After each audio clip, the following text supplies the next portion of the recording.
یا تو آپ گولڈ کا کام کرتے ہیں تو اس کے لیے آپ کو میری ضرورت نہیں ہے, میں گولڈ کا ایکسپرٹ نہیں ہوں, آپ گولڈ کا ایکسپرٹ ہیں, آپ نے 15 سال اس مارکیٹ میں لگائے ہوئے ہیں, آپ کو پتا ہے گولڈ کس طرف جا رہا ہے, آپ اپنے حساب سے اس کا ڈیسیژن جو ہے وہ لے سکتے ہیں, آپ اس کے اوپر زیادہ بہتر جو چیزیں ہیں وہ سمجھ سکتے ہیں. لیکن اگر آپ گولڈ کا کام نہیں کرتے, آپ کا اپنا بزنس ہے, آپ کا کاروبار ہے, آپ جاب کرتے ہیں, آپ منتھلی انکم جو ہے وہ اسے جنریٹ کر رہے ہیں اپنی ساری چیزوں سے, تو پھر چاہے جو مرضی کوئی ایکسپرٹ کہتا رہے, آپ کو اس چیز میں کبھی بھی کوئی فائدہ یا کوئی خیر نہیں مل سکتی. وہ جو ایکسپرٹ بات کر رہا ہے وہ اپنی ریسرچ کے مطابق کر رہا ہے, اپنے تھوڑے بہت نالج کے مطابق وہ بات کر رہا ہے, اور وہ غلط بھی ہو سکتی ہے.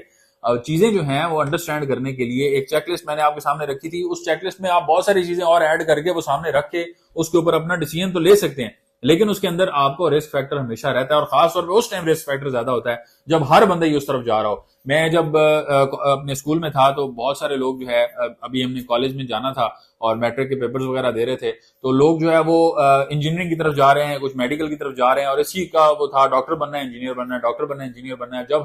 میں نے I C S computer science choose کیا, جب میں آئی سی ایس کر رہا تھا تو اب آئی سی ایس کمپلیٹ ہونے والا ہے, اور اس کے بعد جو ہے وہ لوگ آٹومیٹک اچانک سے کیا ہوا کہ لوگ بی بی اے کی طرف جانا شروع ہو گئے. یہ بہت بڑا ایک بوم آیا پاکستان میں کہ جی بی بی اے آنرز کی ڈگری آ گئی ہے, اور ہم نے بی بی اے نہ کیا تو دنیا جو ہے وہ بہت آگے نکل جائے گی. ہر بندہ بی بی اے کر رہا ہے, ہر کالج میں بی بی اے کی ڈگریز جو ہیں وہ ہو رہی ہیں, اور مطلب لاکھوں بندوں نے اچانک سے بی بی اے کر لیا, اتنی جابز اویلیبل نہیں تھیں, اور پھر وہ بی بی اے کی ڈگری لے کے لوگ جو ہے وہ اب انجینئرز کی ڈگری لینے والے ڈیجیٹل مارکیٹنگ کر رہے ہیں. میرے بہت اچھے دوست ہیں حسنین بھائی,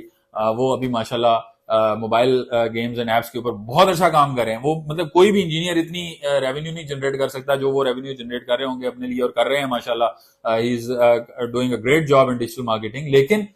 بیک گراؤنڈ کیا ہے, he is an electrical engineer, اور الیکٹریکل انجینئرنگ پہ جو خرچ آیا ہے, جو پیسے لگے ہیں, جو ٹائم ضائع ہوا ہے, وہ کس وجہ سے ہوا ہے؟ وہ بھیڑ چال کے اندر کہ انجینئرنگ کی بھیڑ چال تھی تو ادھر چلے گئے, ایم بی اے کی تھی تو ادھر چلے گئے, بی بی اے کی تھی تو ادھر چلے گئے. یعنی ہر طرح سے ہم جو ہے وہ اپنے مائنڈ میں ہمارے کلیئرٹی نہیں ہوتی, ہم یہ نہیں سوچتے کہ ہم نے اپنے پوائنٹ آف ویو سے دیکھنا ہے کہ ہمیں کیا چیز سوٹ کرتی ہے اور کس چیز کے اوپر ہم نے فوکس رہ کے پھر کام کرنا ہے. فوکس جو ہے وہ سب سے امپورٹنٹ چیز ہے, صبر جو ہے وہ سب سے امپورٹنٹ چیز ہے, اور صبر ہمارے اندر جب تک نہیں آئے گا تب تک ہم نقصان کا سامنا کرتے رہیں گے. اسی طرح سے ریئل اسٹیٹ ہو, گولڈ ہو, کوئی بھی انویسٹمنٹ ہے, اگر آپ نے پراپرٹی خریدی ہے کوئی, اور آپ نے یہ سوچ کے خریدا ہے کہ میرے بچے آج 3 سے 4 سال عمر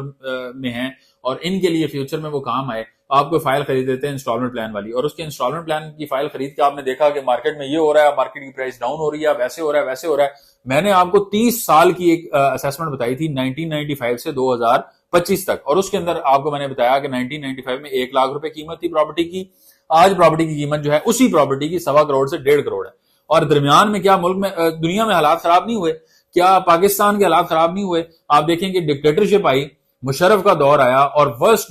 دور رہا کافی عرصہ, پھر کچھ عرصہ اس میں اسٹیبلٹی بھی آئی, بے نظیر بھٹو کی اسیسینیشن ہوئی, اس کے بعد دنیا میں جنگیں چلتی رہیں, دنیا کے اندر بہت زیادہ ورسٹ ٹائمز آئے, کرونا